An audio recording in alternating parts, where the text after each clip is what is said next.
udīrṇaḥ sarvataśchakṣuranīśaḥ śāśvatasthiraḥ bhūśayō bhūṣaṇō bhūtirviśōkaḥ śōkanāśanaḥ. udīrṇaḥ, that which is transcendental. When our acharyas are describing to us the Lord Brahman, the ultimate reality, the Paramatma, they say he is immanent yet transcendental. Means he resides in everything and in every being. So when the teacher tells us that he resides in everything and in every being, we tend to think of him as small, because he is there in everything. He is there in the molecules. He is there, of course, in the universe. Then slowly coming down, he is there. Is he in the molecule? Yes, he is there. Is he in the atom? Yes, he is there. Is he there in the electron? Yes, he is there. Is he there in the nucleus of the atom? Yes, he is there. Then the nucleus consists of proton, neutron and all those things. And now they've broken it up into even smaller particles also. What is the smallest particle? The smallest particle is called God particle. Smallest, which we can't see. Even under a powerful instrument, we can't see it. It's supposed to be there. It's a particle, they say. We can't see it because it's of the nature of energy, they say. See, particle nature and energy sort of merge over. What is there in it? God is there. Therefore, that particle also has been named God particle.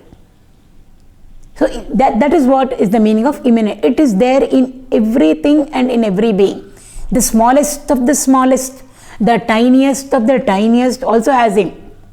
Bhagavan is there in it. Is he very small? No, he is at the same time larger than the largest.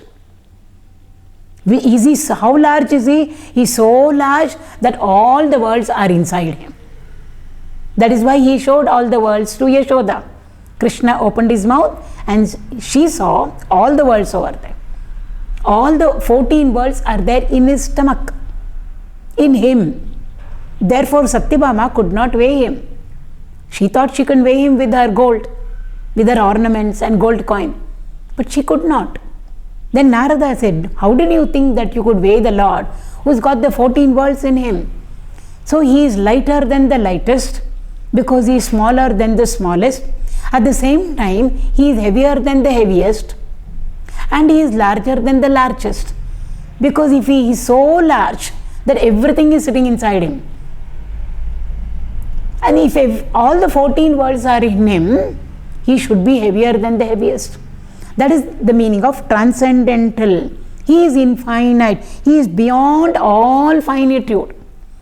We can say he stretched himself so much to include everything in him. Transcendental. So he is nearer than the nearest, yes, yet he is farther than the farthest. So both he is. Contradictory descriptions of the Lord, which we can never use for ourselves. Either we have to say we are small built or we are big built. If we are short or we are tall, we can't be both. We are either fat or we are thin, we can't be both. But in the case of Bhagavan, everything will merge into him. All pairs of opposites are allowed in him, are a possibility in him, and yet he transcends them all. So it's so beautiful, it is. Smaller than the smallest, larger than the largest, lighter than the lightest, heavier than the heaviest. Very beautiful way of saying. Nearer than the nearest, farther than the farthest. So that is the meaning of transcendental. He is the one who transcends everything. He transcends everything. Beyond him, there is nothing. Nothing else is there which we can say it transcends him also. He transcends everything.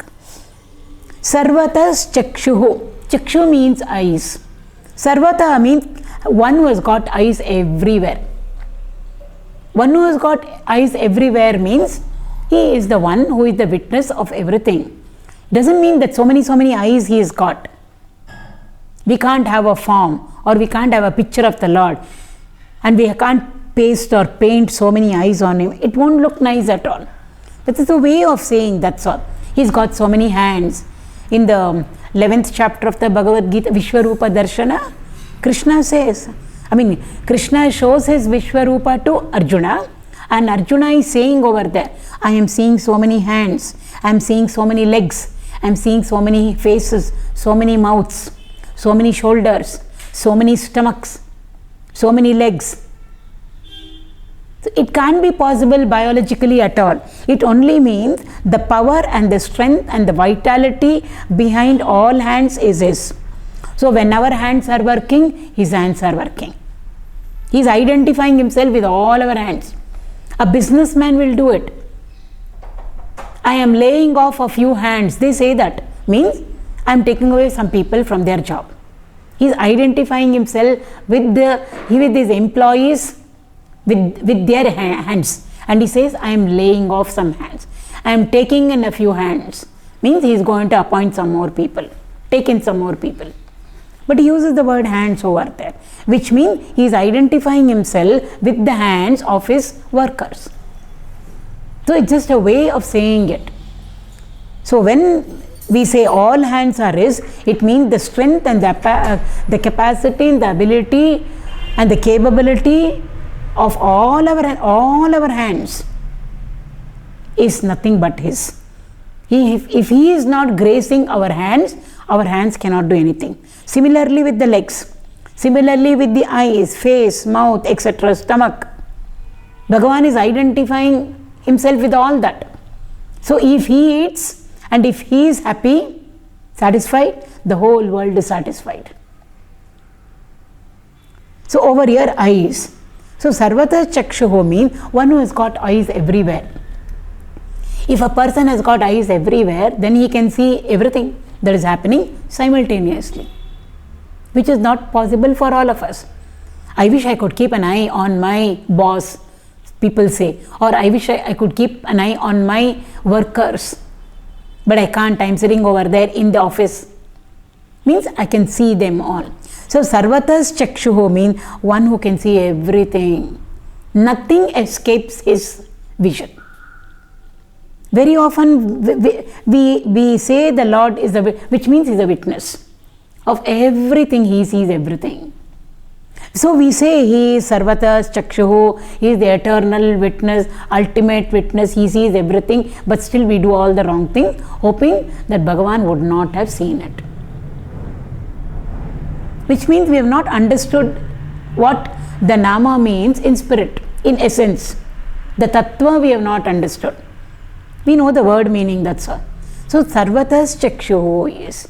He is the eternal silent witness who is seeing everything that is happening in the outer world, in our inner world. Nobody may know what thoughts are going on in us, but he knows.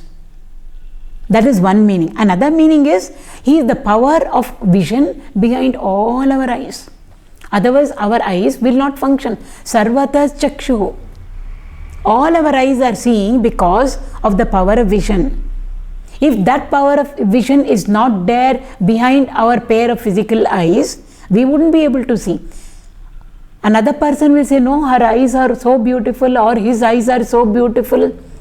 They look healthy, but then say, no, that person is blind. But doesn't look like that. No, the power of vision is not there. Eyes are there, physical. They look healthy. It looks like the person does have sight and is seeing, but the person is not seeing. Why? The power of vision is not there. So who lends the power of vision to every pair of eyes? It's Bhagavan alone who is giving it. Therefore, sarvataśchakṣuranīśaḥ. In the Kenopanishad it comes, he is the eye of the eye. So eye of the eye, capital I, E, eye of the eye, small e. Behind all our eyes, physical eyes, which we have pair of eyes, pair of physical eyes, Lord alone is there, supporting it, lending it his vitality, his power the power of vision he gives to the eyes, and therefore they are able to see.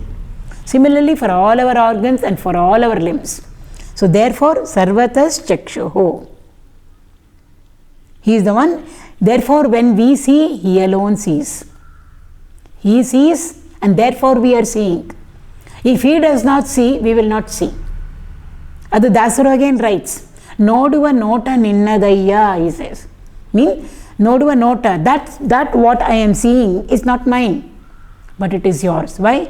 If you are not there, lending your grace to my pair of physical eyes, I would not have been able to see whatever I am saying in front of me. So therefore, noduva nota ninnadai sarvataśchakṣuranīśaḥ anishaha. Isha means Lord. Nisha means one who has got, one who is lordless. Lordless, why? He is the ultimate Lord of all of us. He is the CEO, he is the managing director of the entire universe. He is the Lord. Does he have anybody else above him? No, he doesn't have a Lord above him. So anishaha means he doesn't have anybody over and above him who rules over him. So he is the ultimate master who rules over everything, who rules over all the worlds. But he doesn't have anybody over him. The same word Vinayaka, for Ganapati we say. Vinayaka. Nayaka means Lord. Vi means without. He is the Lord of everybody. Does he have a Lord over and above him? No, he doesn't. That is one meaning. Vi also means Visheshena. He is a special Lord. Lord of all things. There is nothing which doesn't come under him. Therefore, he is a special Lord. Special boss. Because our bosses are restricted to certain groups or certain areas. Bhagavan is not restricted. He doesn't have any restrictions at all. He is the Lord of all groups. Everything he is the Lord of. Therefore, Vinayaka. Here it is Anishaha. śāśvatasthiraḥ.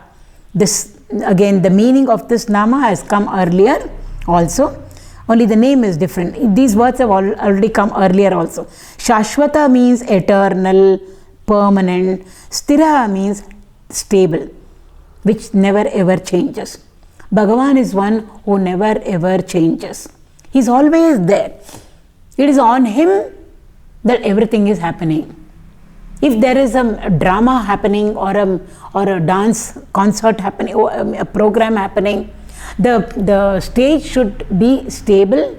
It should not move. Only then the drama is possible on that.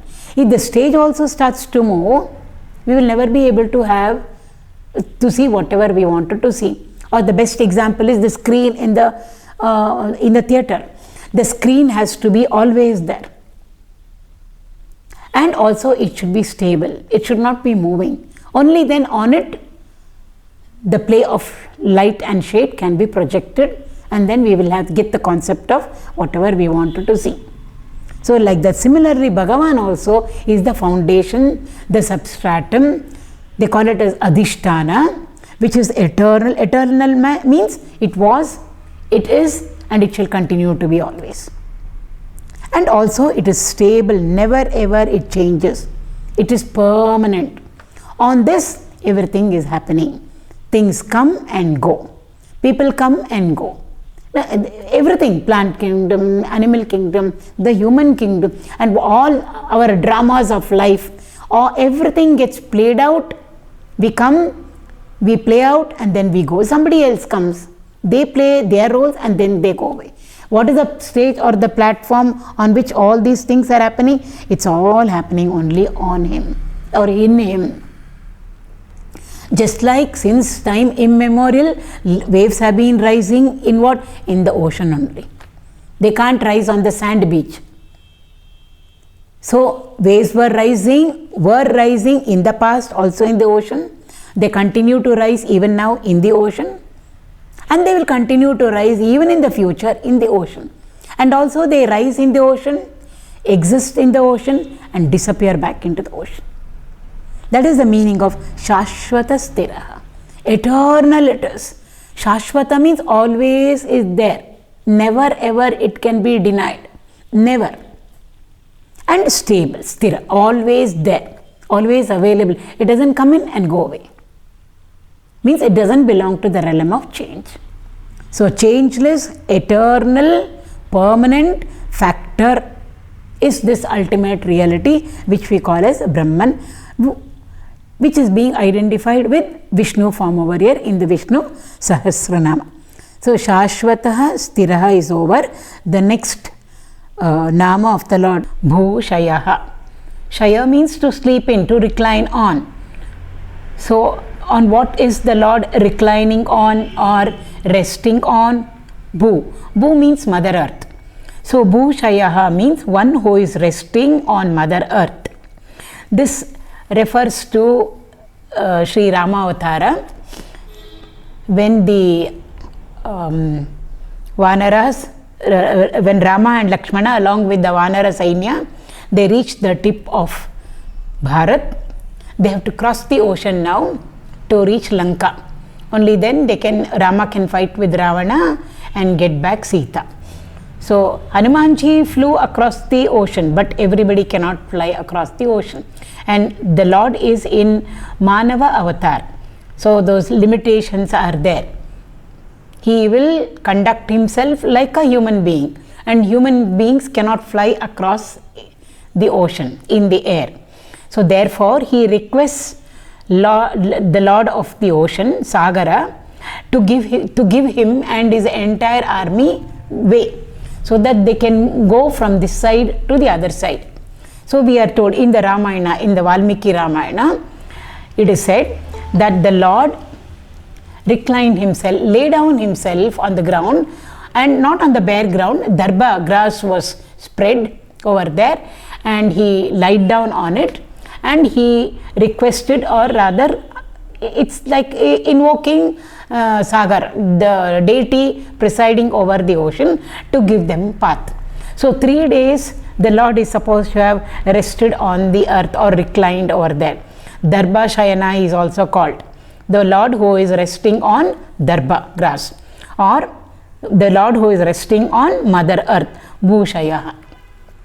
So we won't go into the story part. Afterwards we know when Sagara did not respond, Bhagavan became very angry, and he wanted to target the ocean with his weapon. His weapon is the bow and the arrow. Then the ocean comes up and says, I cannot part and then give you away. It is against the nature of the ocean. Therefore he is the one who suggests to Rama that a bridge be built across the ocean. And he says, I will make sure that the rocks stay together, because once the rocks are put into the ocean, they can drift away. The strong current, the waves can take them away, drift them away, move them apart. So Sagara says that he will help in holding them together. And of course we know the story of how on every rock Rama's name was written, and therefore they all floated. So this is bhūṣayō. These are all the glories of the Lord. Bhūṣaṇah. Bhūṣana means abharana. It is ornaments. So we all know that the Lord adorns himself with so many ornaments. In fact, we say when it comes to Lord Shiva and Lord Vishnu, Shiva is Abhisheka Priya. He is very fond of Abhisheka. And what about Vishnu? He is Alankara Priya. Vishnu is Alankara Priya. Means he loves to be adorned with various ornaments. And we also see him adorned with lot of ornaments. But over here it is said that he himself is an ornament. He himself adorns the whole world. So if he wears ornament, what is he? He is the ornament of all ornaments. He himself is an ornament. It's just not only, and we know ornaments are very beautiful. So not only it suggests the Lord's physical beauty, but also all his glories are there. He is Ananta Kalyana Guna Paripurna. He is so full of all those beautiful qualities, and all the qualities are like ornaments. So he himself is the biggest ornament that we know. So therefore bhūṣaṇah means he is the ornament. Means if he enters into our life, we don't need anything else to ornament ourselves. To beautify ourselves, we use ornaments physically. And to beautify ourselves mentally and intellectually, we take the help of knowledge. So knowledge is an ornament for us. We take the help of values, virtues, emotions, good emotions. They are all ornaments for all of us, for our different equipment.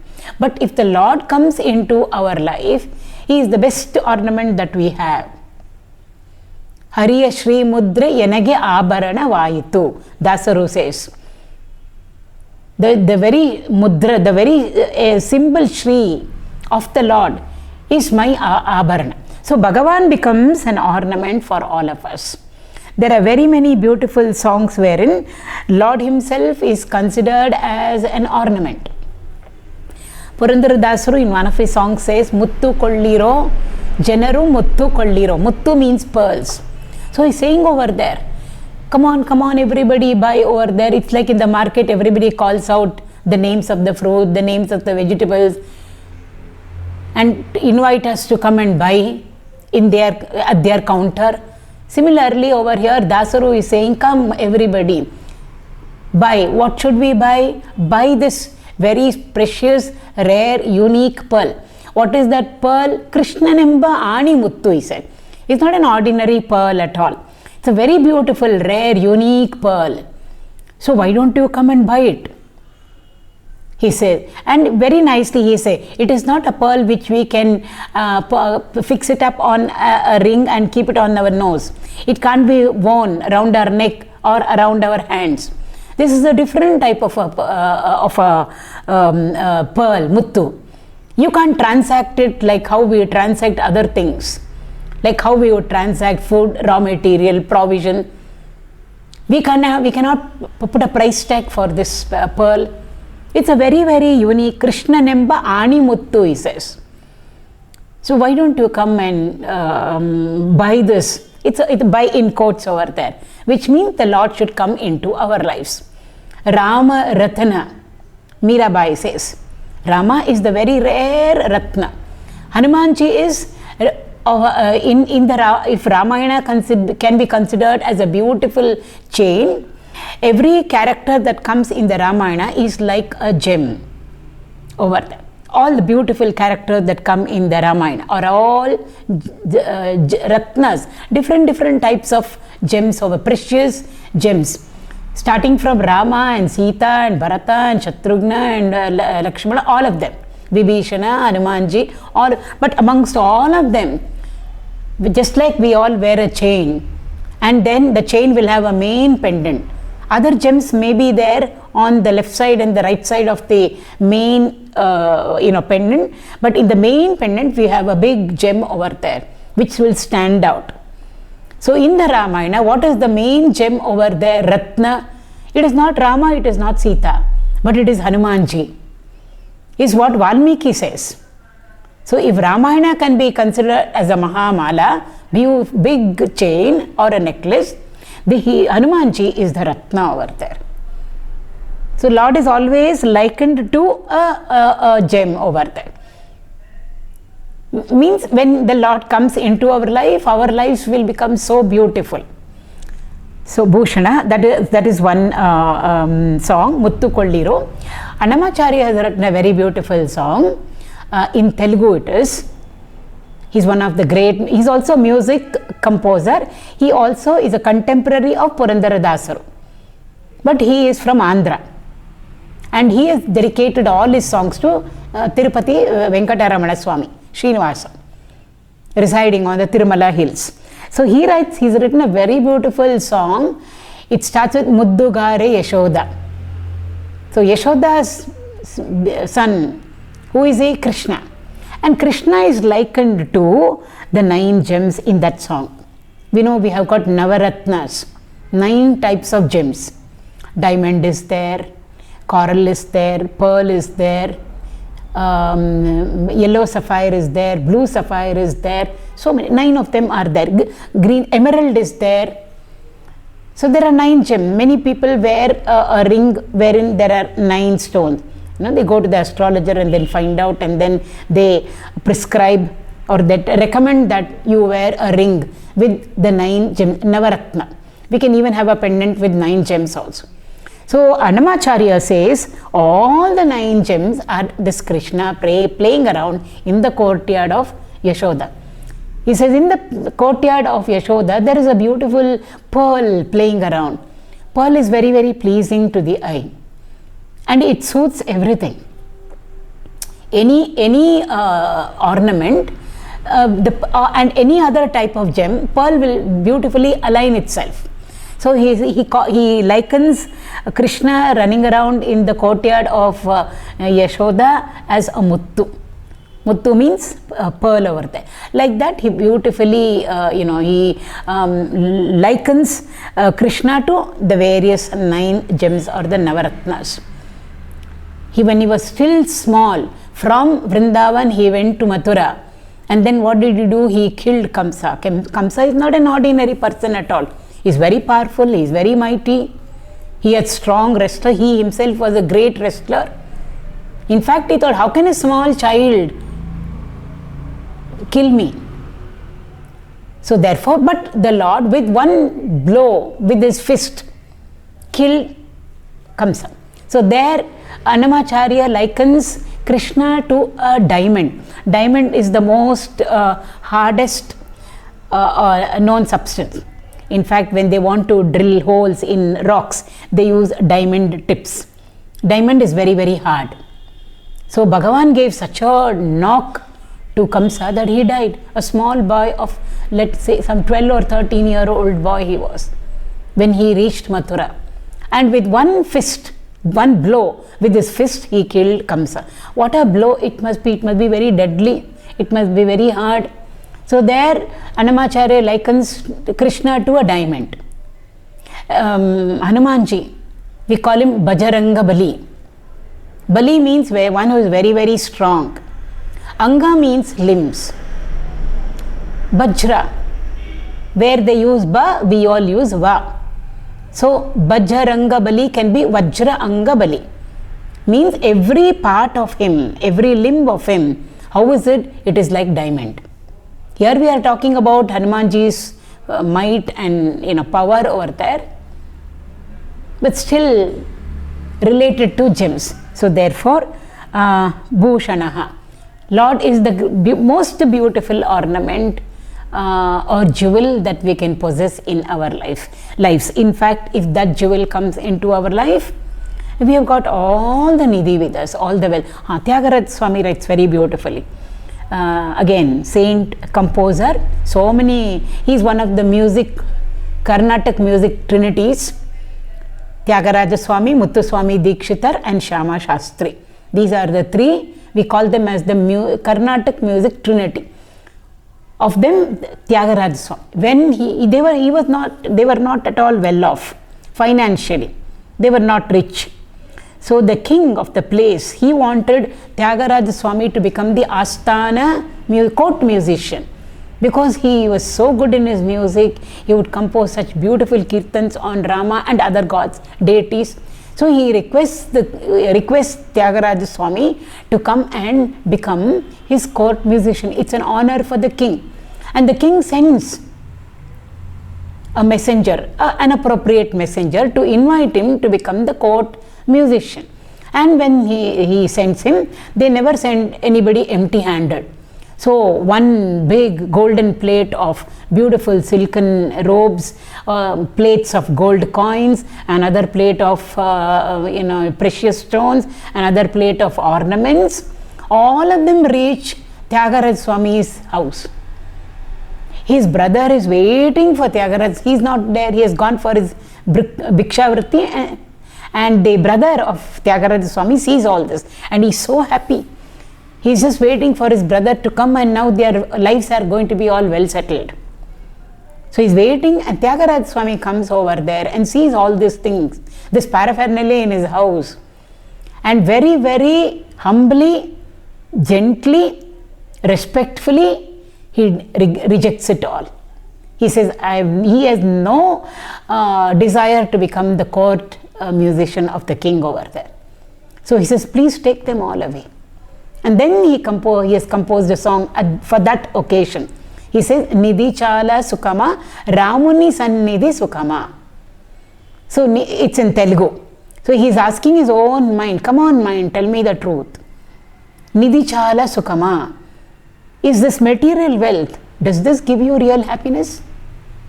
Not only for him, we know where he stands. It's all for us that these beautiful kirtans are there. So, will material wealth, sheer material wealth give you happiness, or the wealth called Rama. Ramuni Sannidhi. Nidhi means wealth. Sannidhi means we can make it as precious wealth, priceless wealth, total wealth. When it's added to something, it means complete, full, total. So many meanings are there. So Ramuni Sannidhi, or the precious, priceless, invaluable wealth called Rama. Does that give you real happiness? Sannidhi also can mean presence. So materialistic wealth, does it give you real happiness, or does Rama's presence give you happiness? He's asking his own mind. But that Sannidhi can also be interpreted as wealth, special wealth, unique wealth, divine wealth. That divine wealth called Rama, does that give you real happiness? So there are many songs like this wherein the Lord is being identified or glorified as an ornament. Bhūṣaṇah, bhūtihi, vibhuti we say, vaibhava we say. So when we say bhuti, it means glories. Right now we have been seeing the Lord's glory in and through all his names over here. So therefore bhuti means he is full of glories, he is full of Aishwarya. Earlier also we had seen two namas over there, Shriman, one who is with Shri. Shri again means glories also over there. Shrimatam Varaha. Of all the people who have got so much of glories, Bhagavan stands out, he excels. He is the most glorious. So bhuti means glory. And when we add to anything, it means visheshena bhuti. Vibhuti means visheshena glory, special glory. That our glories all come and go. It's there today, it may not be there tomorrow. And of course it wasn't there yesterday. And our glories also can increase and decrease. But Bhagavan's glory, there is never ever change at all. It was, is and shall continue to be. Eternal, changeless, everlasting. And when we start talking about our own glories, we human beings, it becomes stale after some time. Yesterday also I heard about her. Day before, of course, I had heard about her. And today the same thing you are talking about her. It's all old. Say something else, talk something else. But Bhagavan's glories, they never ever cease. They never ever fade away. They will never go stale, in quotes. Why? Because it is not conditioned by time. That is why how many other times we enter into the Ramayana. How many other times we enter into the Puranas. Or into the glorious, beautiful Leelas of the Lord. Every time it looks fresh to us. Every time it looks new to us, Nava. Why? It is Vibhuti, not ordinary glory like our glory. This is Bhagavan's glory. Therefore, Vibhuti. Bhu also means to stay. So, Bhuti means the one who exists. Who exists? Bhagavan alone exists. We are talking about not Bhagavan with a name, with a form, with qualities and a few stories around him. That Lord who became Rama or who became Krishna, or that Lord who himself is functioning as the Trimurtis, Brahma, Vishnu, Maheshwara and their respective Shaktis. He exists, nameless, formless, attributeless, all-pervading, beyond the equipment. We can never ever comprehend him and apprehend him or understand him with the help of our equipment, the body, the mind and the intellect. Not possible for us at all. So that existence, because of which everything exists. So therefore is called as absolute existence. And that absolute existence alone is real.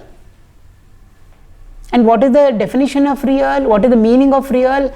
Real means that which was, is and shall continue to be. Sattvastu. Sattvastu means that which can never ever be denied in the three periods of time. That which can never be denied in the three states which we go through every day. The waking state, the dream state and the deep sleep state. That is called as real Sattvastu. It never leaves. It never ceases to exist. It was, is and shall continue to be. Now in our waking state also Bhagavan exists in each one of us. Therefore we exist and do whatever we are doing. What we do is because of our own equipment, but we exist because of him. When we enter into the dream state also, we are dreaming something totally different from our waking world, but he exists in us. Therefore the dream was, and the dreamer is. Then when we go off to the deep sleep, there is nothing over there for us to comprehend, because we have transcended our equipment. When we get up from deep sleep, we say, I know nothing. But even to say, I know nothing, we should have existed in the deep sleep.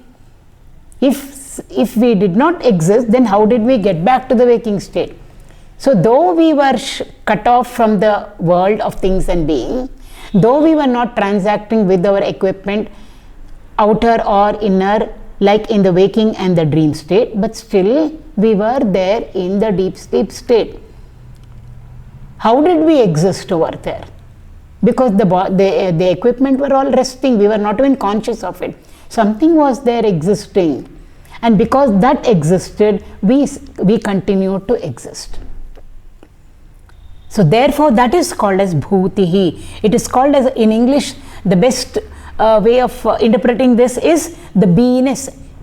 Capital B, AB, alphabets. Capital B, capital E, B. I want to be this, I want to be this. We say that B capital. The B hyphen ness. We all become something. Become something. That coming, what comes will go away from us also. So very beautifully Gurudev used to explain to us. So constantly we are becoming something, we are becoming something, we are becoming something. Means that be plus coming, and when something comes, definitely something has gone away. So again something else comes, something will go away. Constantly we are becoming something. Before satsang we were something else. Maybe we were in the kitchen and getting things ready for the dinner. So we had become a cook there.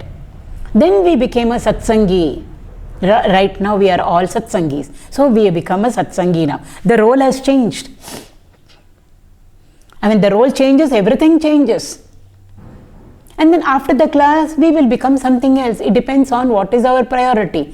If we want to go for a walk, we will become a walker. If we want to go shopping, we become a customer. If we go to the kitchen to make ourselves a cup of tea, we become a cook over there. Or if we go and, if we are engaged with teaching our children or our grandchildren, whatever the little problem is, homework is, we become a teacher. So constantly we are becoming something, becoming something, becoming something. In that becoming, coming and going is there. Master say, don't become, just try to be. That beingness in us, which made us become something, which makes us become something, which we call as our life's experiences and life's expressions. That be factor is Bhagavan. That is called as Bhūtihi.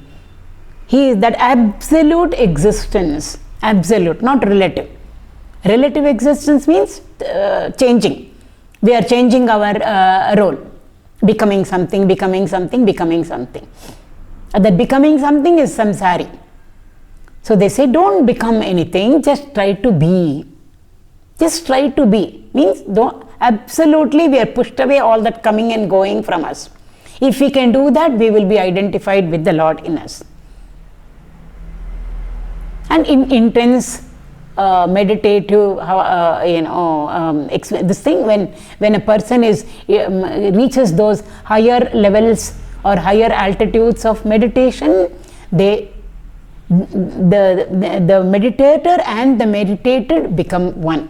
And when both of them become one, there is only be, there is no being or there is no becoming there at all. So, bhūtihi, vishokaha, shoka means grief. Again over here, it's just a word used, it's like an idiom over here. Shoka doesn't only mean sorrow, grief over there. It indicates the opposite also. Because all come in opposites to us. Nothing comes as it is in a singular. Everything has got its opposite. So we are in a dualistic world. And the two will become multiplicity and plurality for all of us. But basically it is two. Day has got night, night has got day. So starting from there onwards, everything has got its opposite. Past, future, joy, sorrow, honor, dishonor, heat, cold. So everything has got its opposite. And we are in a dualistic world. We are in Dvandva, where pairs of opposites come and go. So Shoka doesn't only mean sorrow, it means its opposite also over there. Vi means without. So Vishokaha means Narayana or Bhagavan over here, Vishnu Sahasranama, Bhagavan is the one who has got no sorrow at all. That state of sorrow that comes to us, the state of grief that comes to us is completely not there in him at all. Why does sorrow come to us? Why does grief come to us? Or why does its opposite comes to us? Because we are identified with our equipment, body, mind and intellect. It's only these equipment that through these equipments that we experience sorrow or grief or happiness, joy, pain, heat, cold, etc. Bhagavan is beyond all matter layers. Body is the grossest equipment, mind and intellect are subtle equipments, but they are also made up of matter only. So therefore, through our equipment, gross and subtle, we experience all these dualities, opposites. But Bhagavan is one who is beyond the equipment, gross or subtle. He is the nameless, he is the formless, he is all pervading. Therefore, how can anything touch him? And he is the full, he is all full. Earlier we went through the namas of the Lord. Achyutaha. Chuti means fall. Actually it means fall. Fall means some conditioning, some binding. Something called Chuti. To come to a lower level means there must be something higher. So from a higher, something has come into a lower level. Achyutaha he is. So in him, there is no concept of high and low. Therefore he is Achyuta. In him, there is no trace of matter. Therefore there is no conditioning for him. There are no boundaries for him. There are no differences in him. He is just one. And what are his dimensions? Infinite. Actually we can say dimensionless. The dimensionless is a way of saying infinite dimensions. So therefore we Shokaha. He is one who is beyond all this. That is why all our gods we say, when we describe them, Prasanna Vadana we say. The Prasannata can't be translated into any language at all. It's not just being happy, cheerful. It's even beyond all those things. Prasannata.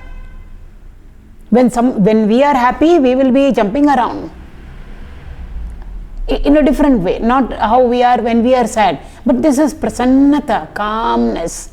It denotes tranquility, it denotes serenity, it denotes, plus it denotes cheerfulness, happiness, joy. So many English words we will have to use to describe, to find out what exactly prasannata means. Therefore, all our gods say Prasanna Vadana. So, Bhagavan is Prasanna Vadana. He is an embodiment of Prasannata. Why? Because he is beyond this Shoka. Shoka means, like I said, all pairs of opposites can never ever touch him. Vishokaha. Shokanāśanaḥ. Since he is the one who is beyond this duality, he is only one who can lift us up from our Shoka, wherein we are all in, because he knows, he is in that higher state. He knows in which state we are all in. Where are we? We are all in the realm of samsara. We are all in the dualistic world, mortal plane of existence, where opposites come and go. Shoka comes, sorrow comes, goes away. Joy comes, goes away. Profit comes, then the loss comes, victory comes, defeat comes. So like this, everything comes and goes. For all of them, the word Shoka represents all of them. Shokanāśanaḥ. He is the one who completely destroys all our Shoka. Means he is the one who will lift us up, help us to move from the mortal plane of existence to the state of immortality. In that state of immortality, there is no Shoka at all. It's one without a second state. So in that one without a second state, what can we talk about two? We can't talk about it at all. And it's an all-full state. No conditionings there, no binding boundaries over there, no bondage over there. Nothing can ever touch that state. No differences over there, no demarcations over there. No higher there, no lower there. So there's no question of from lower state to higher state or higher state to lower state. Either way, nothing, it's an all-full state. It's a one without a second state, that Sat Chit Ananda state, which we call as Mukti, Moksha, enlightenment. So he is the one who will completely lift us up from this. In the 12th chapter of the Bhagavad Gita, Bhagavan says, to those who take refuge in me, I do their uddhara, he says. I will come and do their uddhara. From what will you do our uddhara? Mrityu samsara sagarat. Tesham aham samuddharta mrityu samsara sagarat. Bhagavan says. So those who completely connect with me, we have to connect with the Lord how he wants us to connect with him. So it's described over there. We have to take our mind to him. We take our physical body to him in the puja room or in the temple, mind is somewhere else. So the body, the mind and the intellect all completely should be with him. No otherness should be there in our devotion. To such people, he says to Arjuna, I will look after them. I will do their uddhara. I will lift them up. Lift them up, lift us up from where? We have all fallen into this ocean of samsara. This world of duality, this world of plurality or multiplicity, the realm of change. From there I will lift them up, Bhagavan says. I will do their uddhara. So, śōkanāśanaḥ.